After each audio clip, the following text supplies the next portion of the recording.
Welcome to Face to Face. This is a show about change and about what's next. It's a show that wants to ask questions, peel back the layers of our average everyday experience, and go beyond scratching the surface.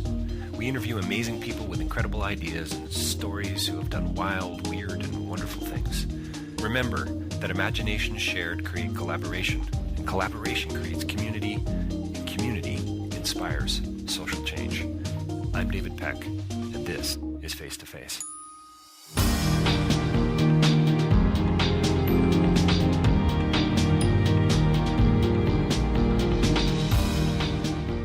My next guest is Helen Slinger. She's the director of the new film on CBC called Hold Your Fire. It's about police shootings. It's about mental health. It's about so much more than that.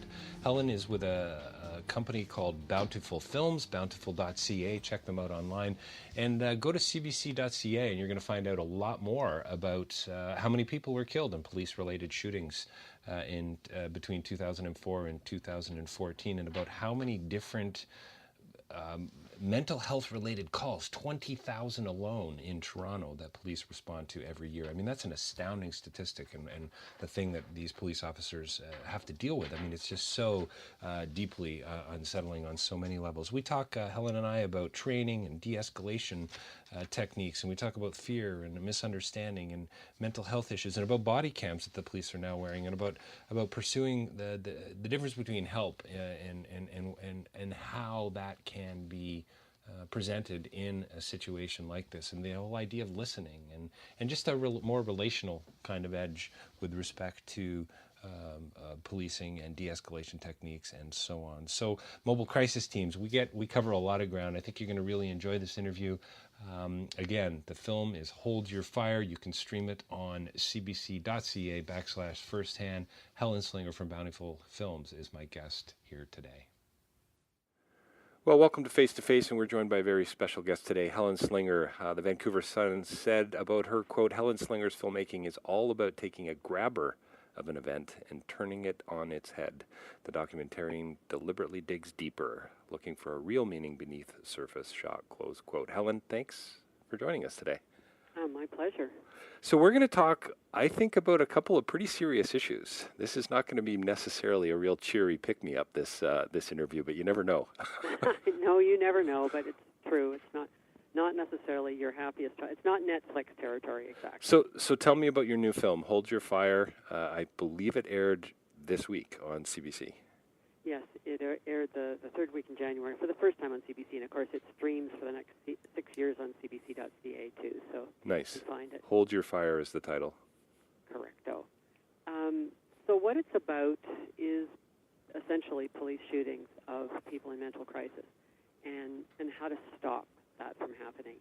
It started out being more broadly about police interactions, but of course you get down very quickly to the pointy end. There are a lot of reactions in Toronto, 20,000 police interactions with people in mental crisis in 1 year, 2014. Which is an astounding stat. It's an astounding stat, and you say to yourself, okay, well, they're doing it right. You know, these few that happen, right, like Sammy Yatim, that are fatalities, well, they're unusual.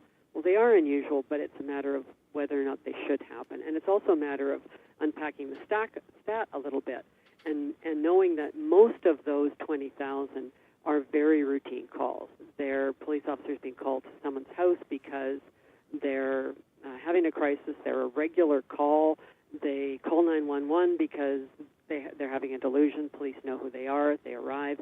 They maybe arrive with a nurse in tow, and they help that person either get to aid or they may call a relative. It's a pretty routine call. So it's not as if it's 20,000 Sammy Yatim calls. It's 20,000 your neighbor who sometimes is out of control calls. Right.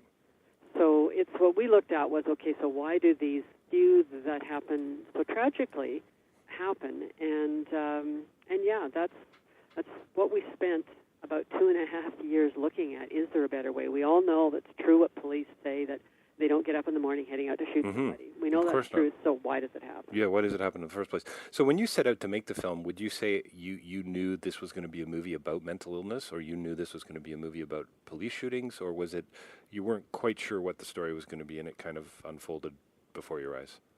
I knew my business partner and I in Bountiful Films have been looking at something around police interactions with the mentally ill for many years, just interested in what seemed to be a growing number of interactions that ended badly.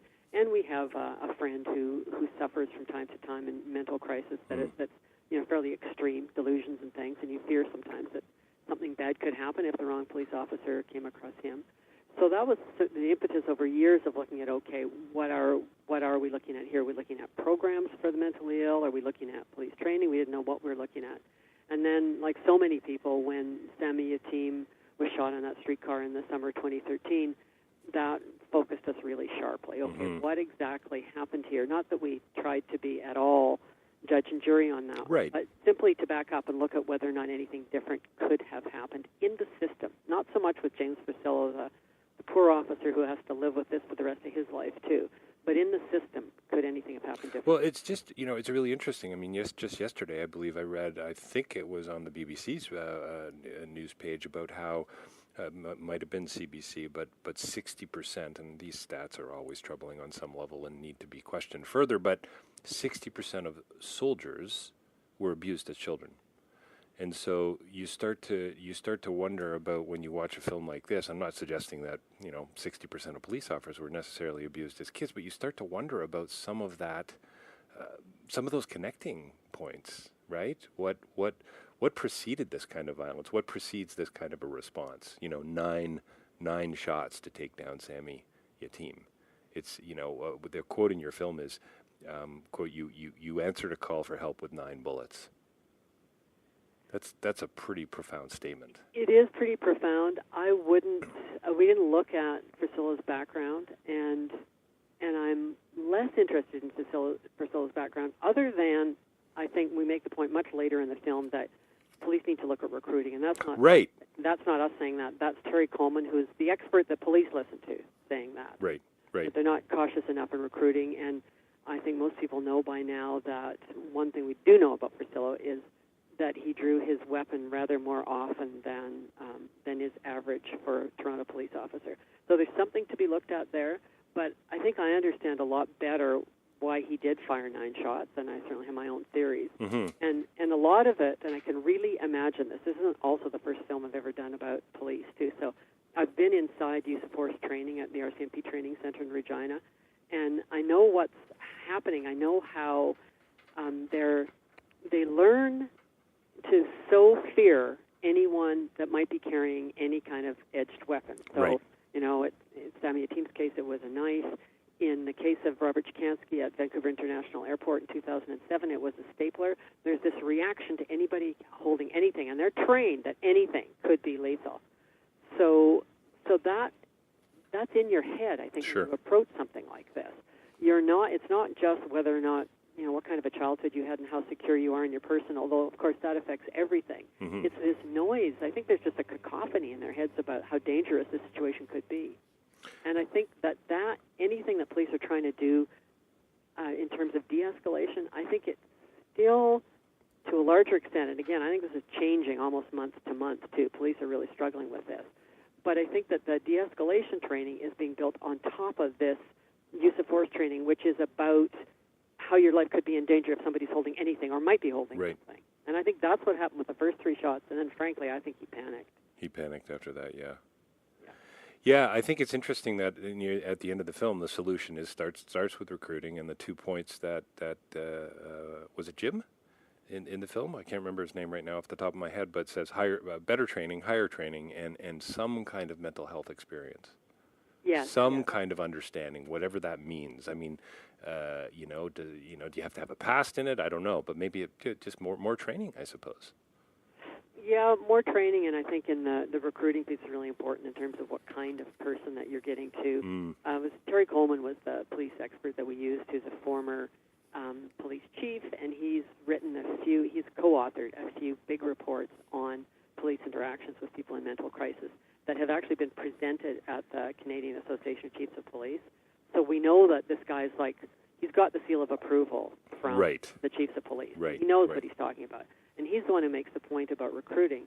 And he goes on, I think this is something that's on the CBC website, on the Hold Your Fire page for the CBC website, is more with Coleman about recruiting, and he goes on to say that he thinks they just move too quickly, trying to fill quotas right. for police officers, yes. that they're not always looking carefully enough at some of the flags that come up that say, maybe not this person.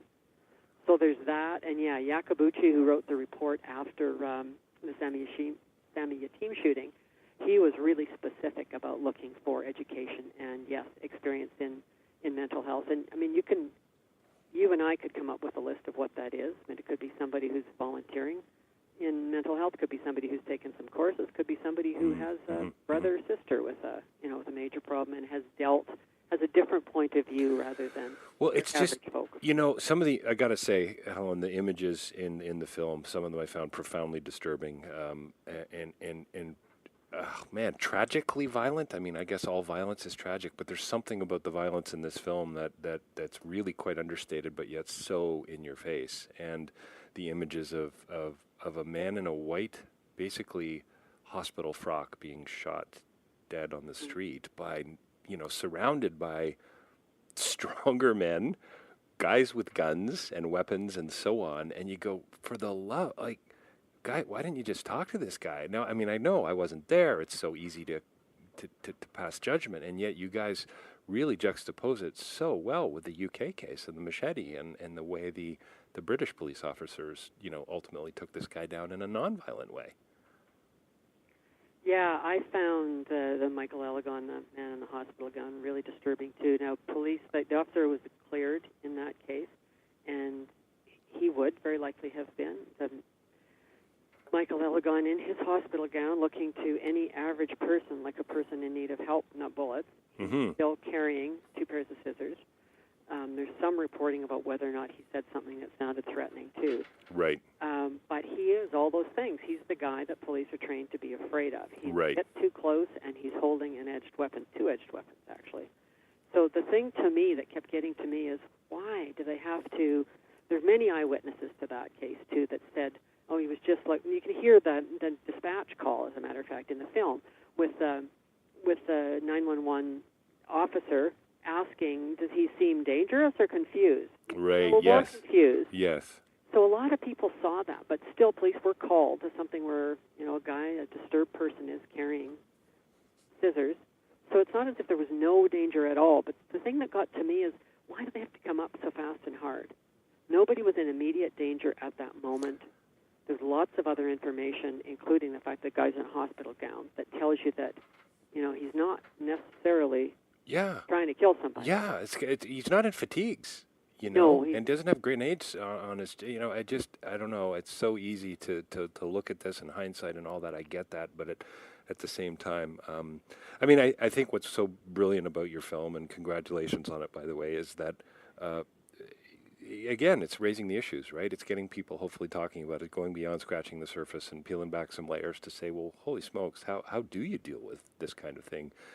If I come across it, I love what you did with the Hamilton team, and just even making us as the viewers aware that some of this is going on, way underfunded, of course, but something that maybe these mobile crisis teams are a step in the right direction. Well, I think they're a step in the right direction, but it's very interesting because I think it's when we started making the film, and I started reading about these mobile crisis teams, the partnership of a police officer and some kind of mental health worker going out together. I thought, okay, well, this is great. That would have saved Sammy Yatim's life for sure. And then once you actually start getting into it and getting out in the field, I realized that you'd have to have absolutely every team in a jurisdiction be a mental health team. Otherwise, you could never, ever guarantee that, especially not in a city traffic like Toronto, you bet. Especially in a city like Toronto or Vancouver where the traffic's really bad, the odds of getting one of those mobile teams to a crisis, very small. Very small. So every team's got to be trained. That's not going to happen. It's expensive. Why not just train every officer much better? Right now, for I think Toronto and most cities, the sort of gold standard for how many of your regular officers are trained in crisis intervention training is something like 30%, 25 to 30%.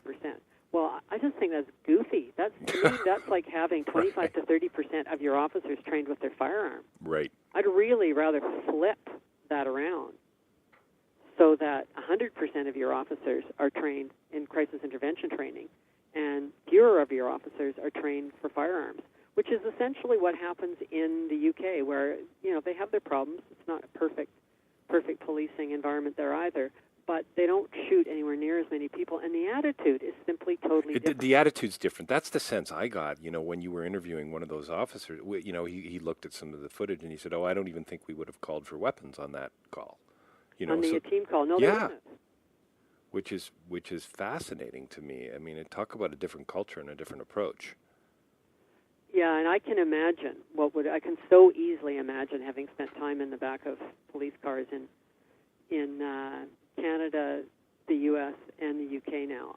I know what would have happened in the U.K. is that they would have possibly closed the streetcar door on him. I'm not even sure they would have done that. Yeah. But they would have stood back, and they would have talked, and Right. they would have brought some kind of, and you hear this in the documentary too, they would have figured out some way of containing him without bringing him down. Well, I thought it was really interesting with the way that you show the I don't know, 7 or 8 officers kind of surrounding the guy with the machete on the street. They had him cornered by a hedge on one side. They were clearly very aware. No weapons. They had no weapons. They were waiting for the guys with shields to arrive. So the police officer arrives with shields. These men and women come in. They kind of form a perimeter around him and almost box him in basically. And then get him on the ground and handcuff him. I mean, I don't know. You go, wow, that just seems so smart. It can be done. Yeah, right, exactly. It can be done. Well, and the other thing that really struck me is it's a more relational approach to policing, which can you think of a better way to build a wall but by pulling your handgun? Well, exactly. Kind of shuts down the conversation, doesn't it? They truly go back to the, Robert Peel. There's a statue to Robert Peel near one of the places where we were filming in the UK, as a matter of fact. He's seen as being, he's a British parliamentarian who's seen as being the father of modern policing. He was all about a very fundamental concept that police are citizens. And it is that you're not removed from the citizenry, you are still part of the citizenry. Right. So it truly is we are them and they are us. And they simply have this particular responsibility at this time. And it sounds so, I don't know, philosophical and simplistic in some ways, and yet I think that's actually where Canadian police need to dig, is back at this really fundamental cultural stuff. And it's not like I think that's simple, because we do live close to the United States. We do have more guns in the culture than we have in the UK. So there are differences. But I do think that there's a possibility of truly understanding that this crisis intervention training has to be across the board. I think there is a cultural shift that can happen still, where you're putting use of force training on top of de-escalation training, as opposed to de-escalation training on top of use of force training. Did it ever come up? Did you and others working on the film ever just say, why don't you guys just shoot to wound? Why do you have to shoot to kill these folks? We of course asked lots of can't you just take the guy down? I came to believe the general response to that, because I heard it from too many very good officers, that really average citizens who have not been in this kind of a situation really don't have any idea how difficult it is to do that. Right. That the reason they're taught to shoot center mass is not so they'll kill somebody, but it's simply because it's a larger target and there's a reasonably good chance of hitting it. Yeah. Shooting somebody in the leg or the calf is not necessarily as easy as Clint Eastwood makes it out to be. Well, exactly. Yeah, I'm with the why didn't you just back up? That's the question that to me is fundamental. Yeah, I mean, if it's 21 feet, we'll move to 25 feet, right? I mean, what? There was a video you guys showed about surviving edged weapons out of the States that said you needed 21 feet between you and the potential perpetrator, I guess, to react. Well, and that was an exercise to show how quickly people can move. Right. So if that's really the perimeter, then can't you, like you say, can't you just back up? Yeah, and do you want to start with your weapon in the first place? I'd back up further. So are the police officers in the audience listening to this right now, Helen, going, yeah, you guys don't understand? It's actually been a really interesting response. There's been some, yeah, you guys don't understand, and there's been quite a lot of, quite quiet, mostly coming into my email, but a little bit actually even on Twitter. There's been some really encouraging response, saying that they think the documentary is good and that it's been screened. I know it's been screened in senior circles. And I think, I tried not to be black and white and confrontational because I don't think the police are black and media is white. Or I think we all are trying to do a good job here. I think we all do have the same core goals. So I tried not to be, I tried not to be cheeky. I just tried to be thoughtful. Sure. And I think that thoughtful police officers have been able not to agree with everything that we did, but to say, okay, well, is there something in here? Should we actually maybe try to be open to whether or not this sheds any more light on the changes that they're already trying to make? You talk a little bit about, I love that Albuquerque, by the way, comes up in your film. It just always makes me laugh when I hear the word Albuquerque, and I'm not sure why. I think it has something to do with Bugs Bunny, but he should have taken that left turn at Albuquerque. It's one of those places, Albuquerque. Yeah, for sure. yeah. Who decided to name it Albuquerque? That's what I want to know. I don't know. That makes me tempted to Google it right now. Yeah. So this, and then I think at that point you talked a little bit about this aggressive police culture coming out of the U.S. And maybe the implication is that it's having an impact and having an influence on us up here and in Canada. And then the lawyer that we see in the film says, a police officer that he had talked to on a particular case said once in response to kind of the why, well, first we get control, then we answer questions. So that's why we pull our gun, or at least that was the implication. The quote is, quote, first we get control, then we answer questions, close quote. And so is that, are they connected? Is it really kind of, you talk about Robert Peel and being citizens, but are we talking about a power dynamic here that's kind of maybe getting out of hand? Well, yeah, I think so. And I think in Canada, we are caught between these two policing cultures. And I think that's...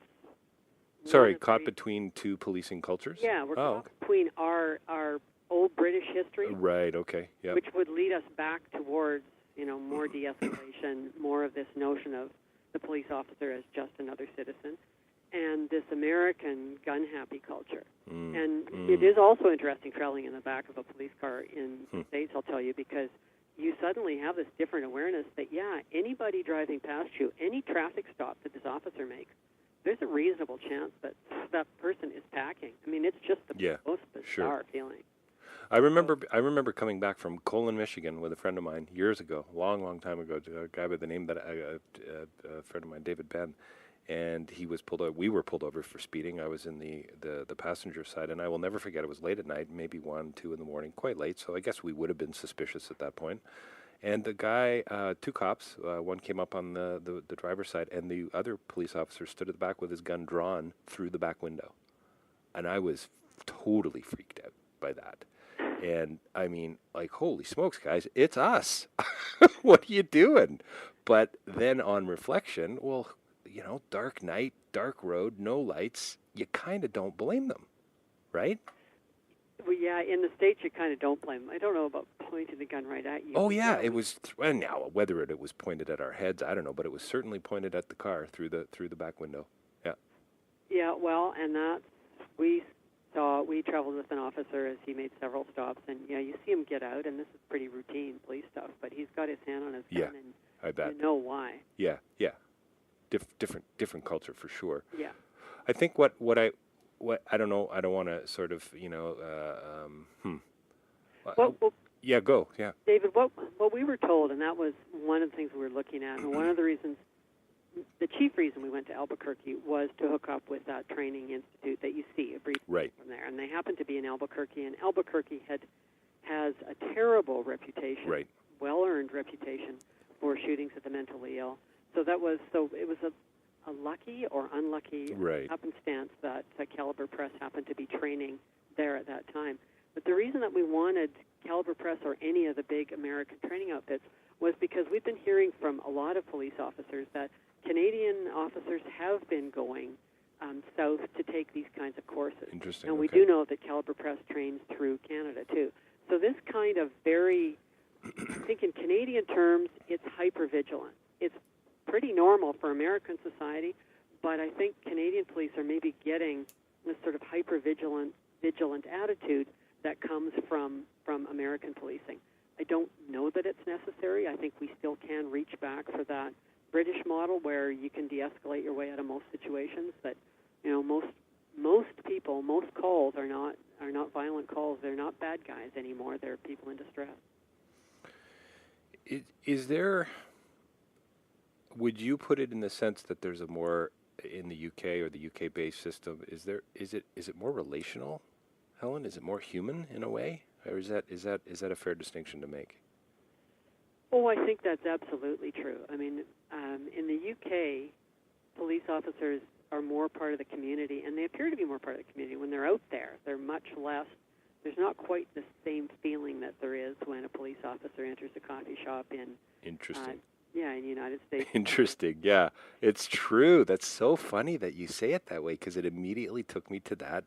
An officer walks in and you're just sort of impressed by the uniform and the weapon and the hat and the size of them usually, right? And the guns. The guns, exactly. You're right. There is a moment. It's true. The message is power. Yeah, it is, yeah. And that's not the message you get when you travel with British police. You do get a message of help. Right. So yeah, it's very, very different. And can we do something about that? I still think we can.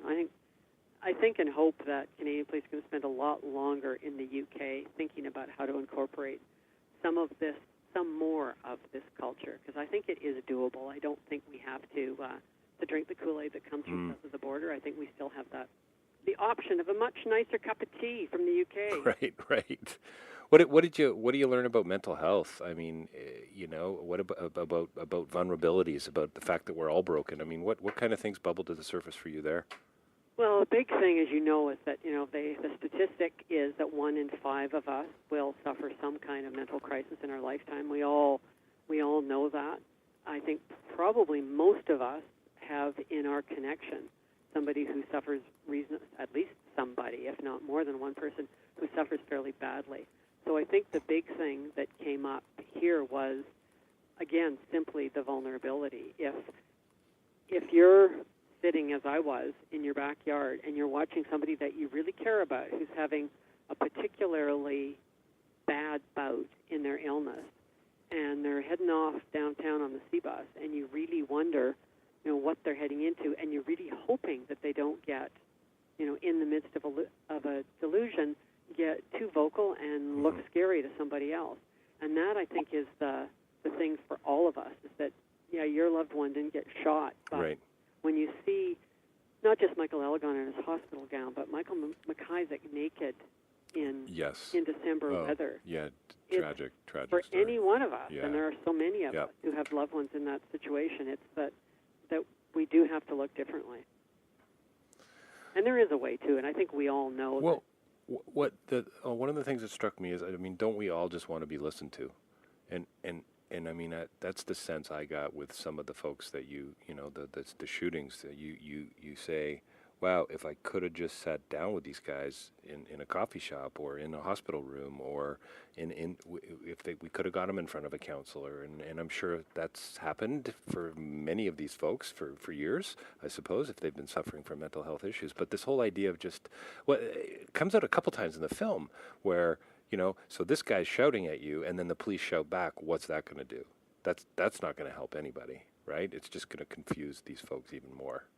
Yeah, and that's a point that mental health experts will make, and the police are still trying to get a handle on, trying to train this stuff but haven't yet, is if you're already hearing voices in your head, and then there are a bunch of people that start shouting commands at you, the odds of you reacting to that calmly are very, very small. And in the UK training that you mentioned earlier, you see, even though they're coming into a guy raving and they're holding shields, you still see that they talk about this in their debrief afterwards, they appoint one person to do the talking.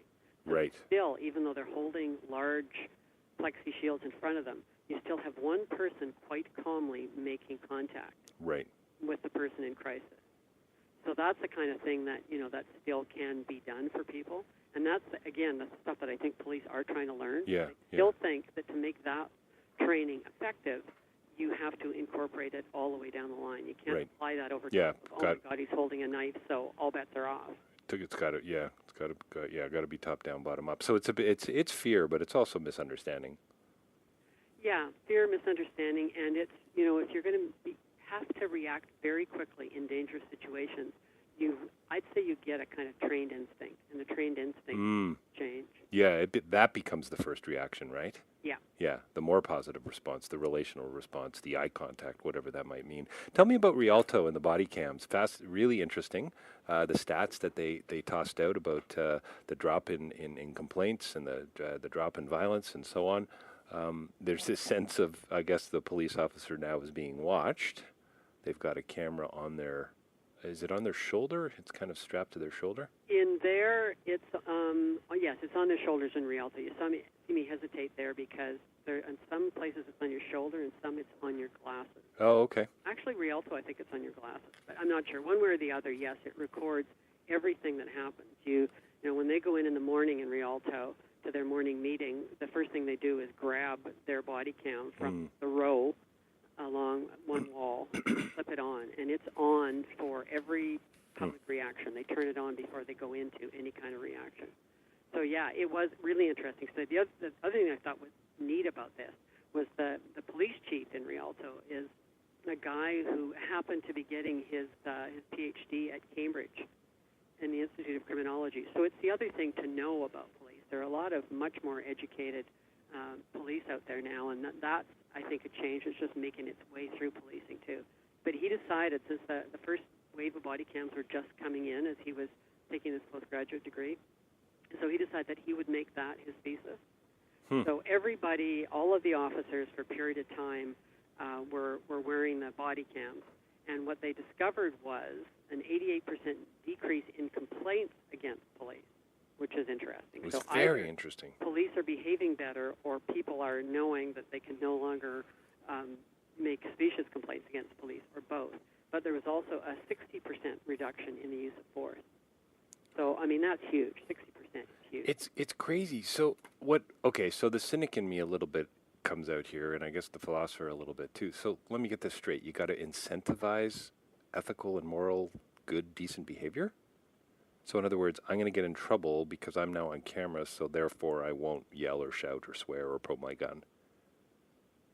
Yeah, it's an interesting question. We all have these inner voices. We all have, for most of us, I think it's probably our parents that are with us always. Right.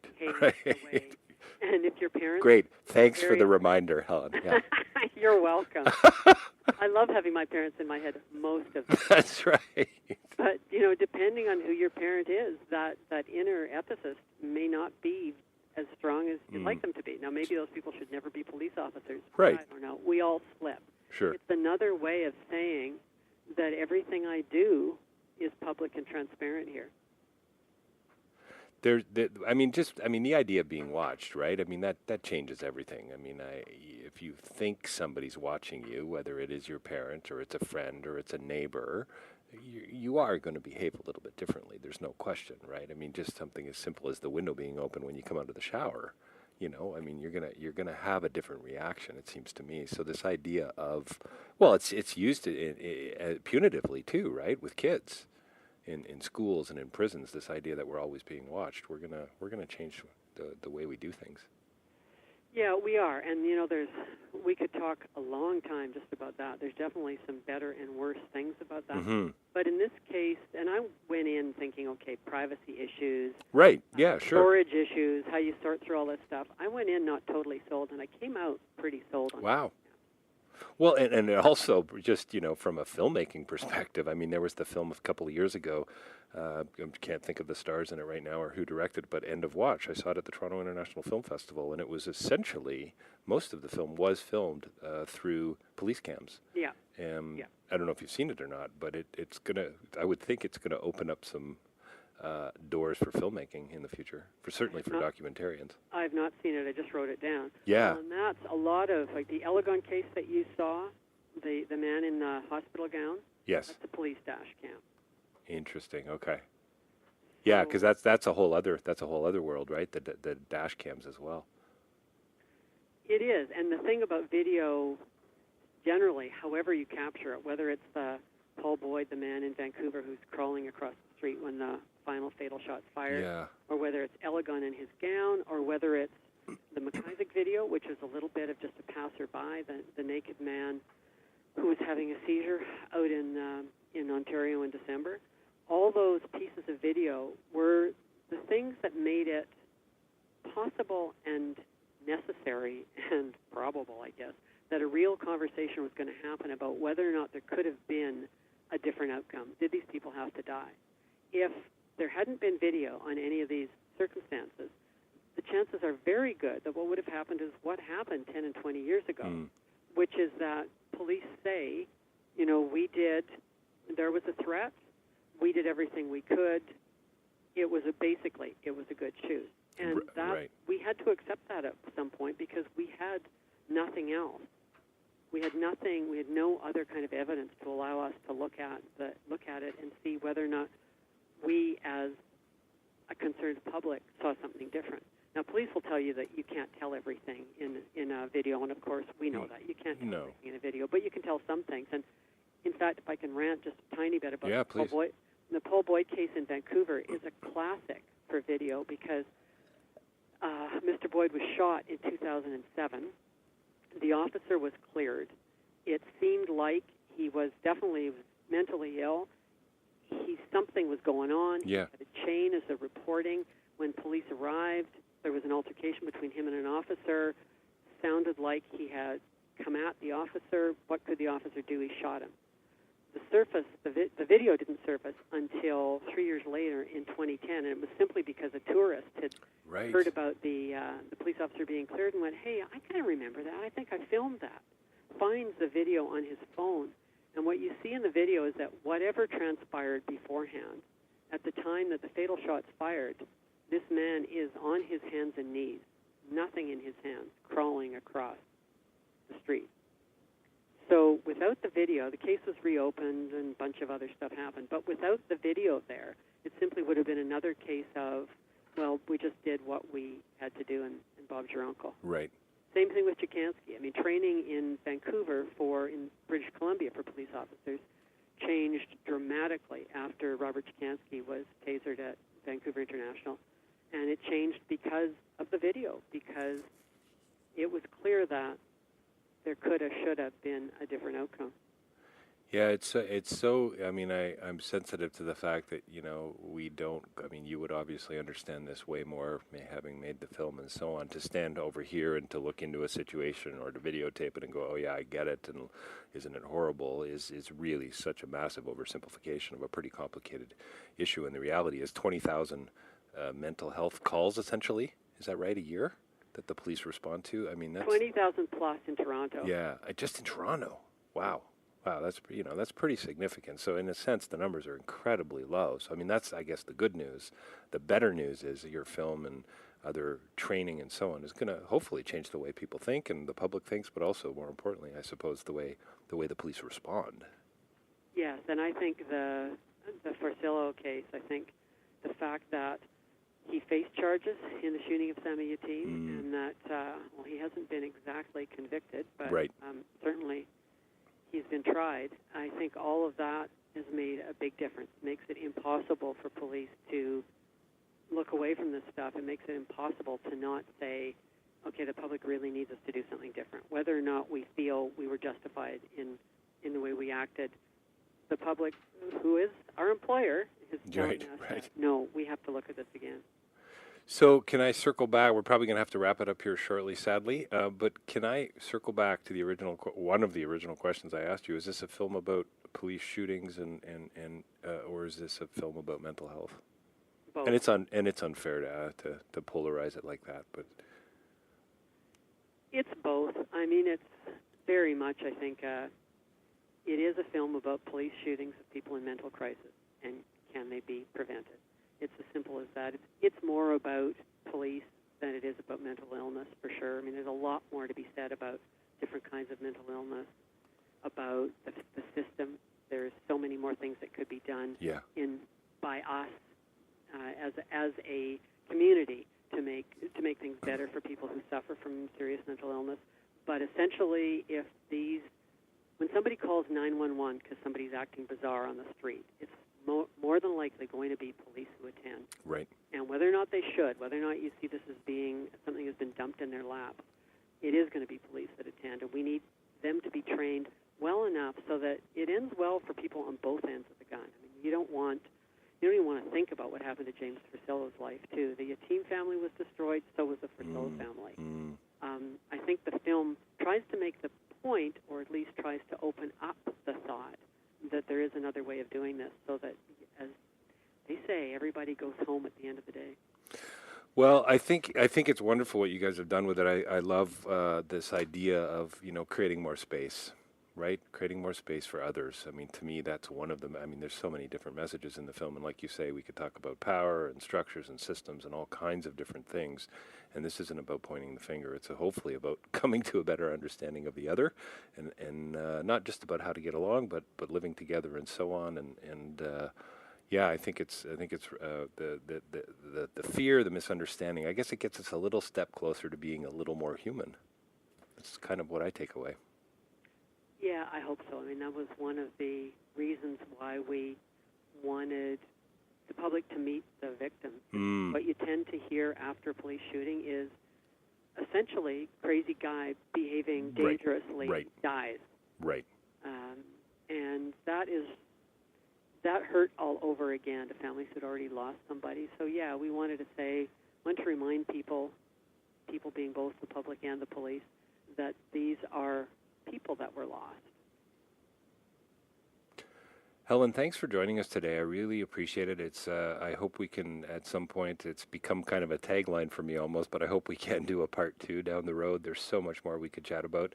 And I wish you well on your next project. Thank you for joining us today. Helen Slinger with Bountiful Films, the bountiful.ca, and the film Hold Your Fire. Check it out on cbc.ca/firsthand. I think it's going to be there. Did you say for 6 years, Helen? Yes. It's going to be downloadable for 6 years. Thanks so much, and congratulations. My pleasure. Thank